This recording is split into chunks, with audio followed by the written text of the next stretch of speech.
Salut Guéry. Ça fait longtemps que je n'adresse plus la parole, c'est que il y a beaucoup de mises à jour qui se font ici. Et puis ici. Et puis ça donne l'impression que quand je vais parler, les choses risquent de refléter une ancienne conception, une ancienne conscience que j'ai dépassée. C'est pour ça que je me retiens. Parce qu'aujourd'hui, je regarde tout ce que j'ai dit dans le passé, ou presque, puis je me dis, je pourrais bien tout effacer ça. Mais je vais tout laisser. C'est des archives. À la limite, c'est une façon de regarder l'évolution de ma conscience. Donc là, matin, ce qui me pousse à prendre la caméra,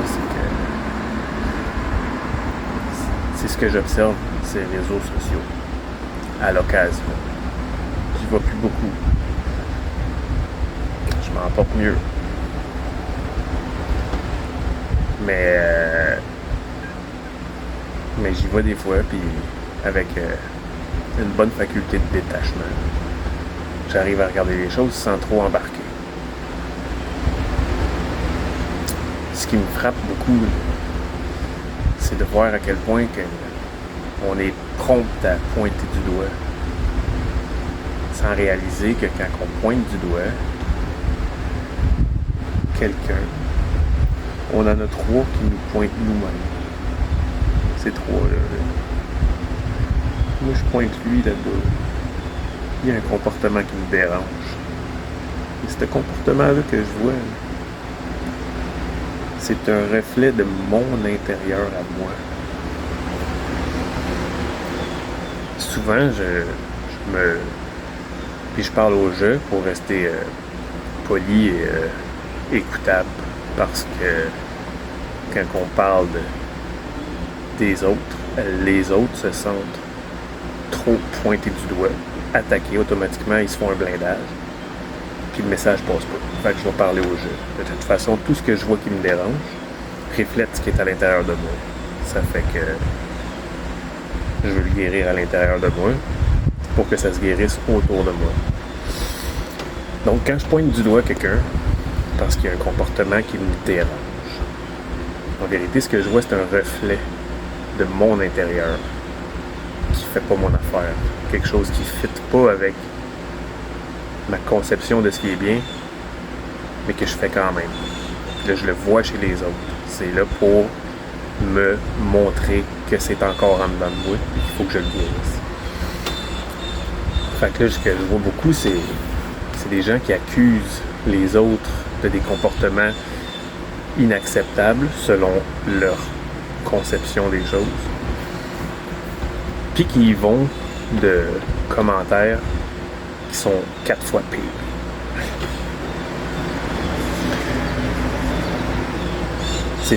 C'est quand même assez puissant, ce mécanisme-là qu'on pourrait appeler le mécanisme du karma, qui nous force à être exposés à des trucs qui sont là pour nous révéler qu'est-ce qui est à l'intérieur de nous puis qui doit être guéri.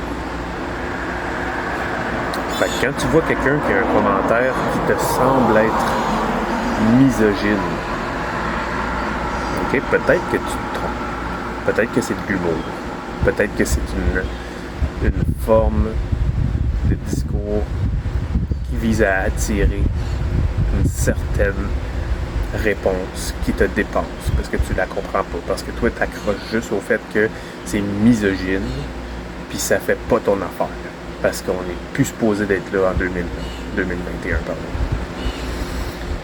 Fait que ce que tu fais, ou plutôt ce qu'on fait, ce que je fais par réflexe, c'est de calomnier ce point de vue-là, puis souvent par erreur c'est de calomnier la personne qui a exposé ce point de vue-là. Que j'imagine, que je vois, mais que j'imagine que c'est un point de vue qui me dérange. Ça veut pas dire que c'est un fait. Mais ça me dérange. Puis là, je vais pointer la personne du doigt. Puis je vais lui donner toute la marde du monde. En voulant dire, tu sais, c'est épouvantable, qu'est-ce que tu fais. Puis finalement, ce que je fais, c'est que je le dénigre. J'y fais subir pire encore que ce que je crois avoir subi comme préjudice ou pas, en tant que, si on parle d'exemple de la misogynie, étant donné que je suis un homme, je me sens pas directement attaqué par un point de vue qui serait misogyne, ok? Mais mettons que je trouve que ça n'a pas d'allure de rabaisser les femmes en bas du niveau des hommes, ben je vais aller comme prendre la défense des femmes en attaquant la personne qui aurait eu un point de vue misogyne. Toujours en supposant que j'ai raison, que c'est vraiment un point de vue misogyne. Ça peut être de l'humour, puis je suis juste comme trop frustré puis dans mes bébites pour m'en rendre compte. Mais bref, moi, au lieu de montrer l'exemple, je vais aller rabaisser cette personne-là. Je vais lui dire « T'es un arriéré mental. Tu vis pas à ton époque. Si t'es écœurant, qu'est-ce que tu dis? T'es un pourri, tu mérites un coup de pied dans la gorge. » Ça, je dis ça. En vérité, c'est un exemple que j'ai vu qui sortait de la plume très inspiré d'une autre personne que je connais pas, qui répondait à un post d'une autre personne que je connais pas. Ça s'est tout retrouvé sur le fil d'actualité Facebook d'une amie qui avait été comme scandalisée par le post original, puis qui a décidé comme d'exposer ça pour dire « Moi, ça me dérange ». Puis de tous les gens que ça dérange, ce point de vue-là, qui est exposé comme étant une certaine chose, mais qui n'est pas nécessairement cette chose, tout le monde embarque pour y aller de sa petite goutte de venin. Il y en a qui parlent de coup de pied dans la gorge, carrément. C'est peut-être l'humour. C'est peut-être une sorte de joke, tu sais. Tu mérites un coup de pied dans la gorge. Parce que c'est tellement violent que j'ai de la misère à croire que ça peut être sérieux. Tout simplement comme ça, la personne, elle a un propos qui rabaisse les femmes en bas du niveau de l'homme. Pas la fin du monde, mais juste quelque chose style les femmes sont pas capables de planter un clou. Oh, la réponse c'est tu mérites un coup de pied dans la gorge. C'est tellement violent que on s'ouvre à la possibilité que ça soit juste une sorte de joke. Crissement plate, là. Mais une sorte de joke. Mais mettons que c'est une joke. La personne qui fait cette joke-là, elle n'a pas envisagé la possibilité que le commentaire à propos du clou qu'une femme est incapable de planter pourrait aussi être une forme de joke qu'elle n'a pas compris, qui la dépasse, mais qui la dérange. Excuse-moi. Bon, excuse-moi, je sais plus où que j'en étais dans mon radotage. Là. La vie de village, hein, c'est que quand tu t'installes sur ton balcon, quelqu'un passe puis te reconnaît, il s'arrête puis il veut que tu descendes pour aller jaser. C'est ça que j'ai choisi. Fait que je pense que de toute façon j'avais assez bien résumé ce que j'essayais de dire. J'étais rendu à que je parlais du sens de l'humour mal compris, qui génère un sens de l'humour mal compris ultra fucking violent. Fait que tu sais, quand ce que tu veux, ouais, c'est ça, le message en gros. On voit des choses qui nous brassent à l'intérieur, puis on a tendance à s'imaginer que le problème est à l'extérieur de nous. Fait qu'on le pointe du doigt. Mais regarde le geste que tu fais. Quand tu pointes du doigt, t'en as 3 vers toi.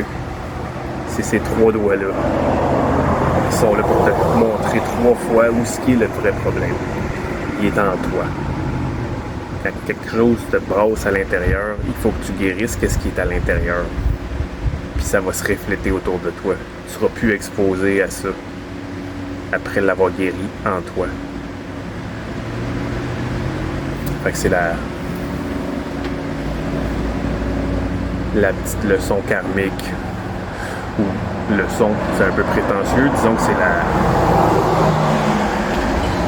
la petite prise de conscience de la mécanique du karma que j'avais envie de te partager un matin.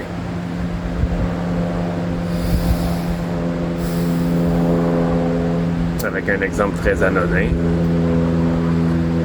Parce que là, depuis qu'on vit le COVID, les exemples sont beaucoup plus violents que juste une joke sur les femmes qui ont de la misère à planter des clous. Quand on est exposé à des pervers narcissiques organisés au gouvernement qui cherchent à établir un contrôle imparable sur l'ensemble de la société, on se rend compte que... moi, je me rends compte que ce qu'il faut que je guérisse à l'intérieur de moi, c'est mon besoin de contrôle et de pouvoir. C'est pour ça que ce que je vois dans les actions du gouvernement, c'est comme une mainmise, une tentative de mettre la main sur un contrôle absolu. C'est ça qui vient me déranger le plus. Puis ce que ça me montre, c'est que moi, j'ai un besoin de contrôle et de pouvoir qu'il faut que je guérisse, parce qu'on contrôle rien. Tout ça, tout ce qui se passe autour fait partie d'une mécanique parfaitement orchestrée, une mécanique parfaite, divine, puis qui a ses raisons d'être.